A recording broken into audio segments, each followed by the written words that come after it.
एक समय की बात है। पहाड़ियों और हरे भरे घास के मैदानों के बीच बसे एक छोटे से गांव में लिली नाम की एक प्यारी लड़की रहती थी।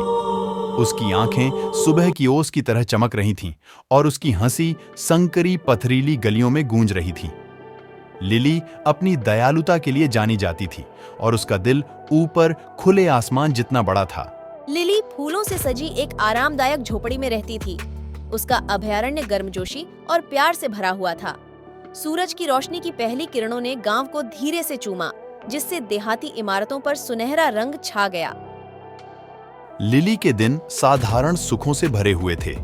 वह जंगली फूल इकट्ठा करती थी, बड़ों के साथ कहानियां साझा करती थी और बच्चों के साथ हंसी मजाक करती थी, जो फूल की ओर खींची हुई उत्सुक तितलियों की तरह उसके चारों ओर इकट्ठे हो जाते थे।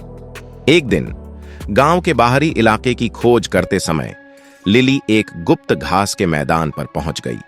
हवा फूलों की मीठी खुशबू से भर गई थी और घास का मैदान प्रकृति के सबसे जीवंत रंगों से रंगे कैनवास की तरह लग रहा था।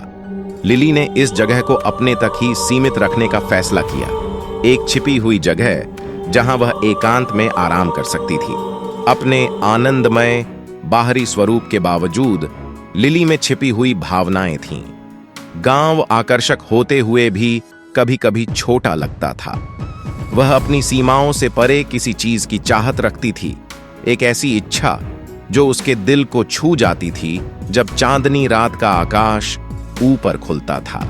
एक दिन अपने दिल में लालसा से प्रेरित होकर लिली ने गांव से बाहर की यात्रा पर निकलने का फैसला किया। छवि उसे दहलीज पर खड़ी दिखाती है, जो उस विशाल दुनिया का पता लगाने के लिए तैयार है, जो उसका इंतजार कर रही है। और इसलिए उत्साह और घबराहट के मिश्रण के साथ लिली की कहानी उसके आकर्षक गांव की सीमाओं से परे सामने आई, जिसमें नए रोमांच, दोस्ती और खोजों का वादा किया गया।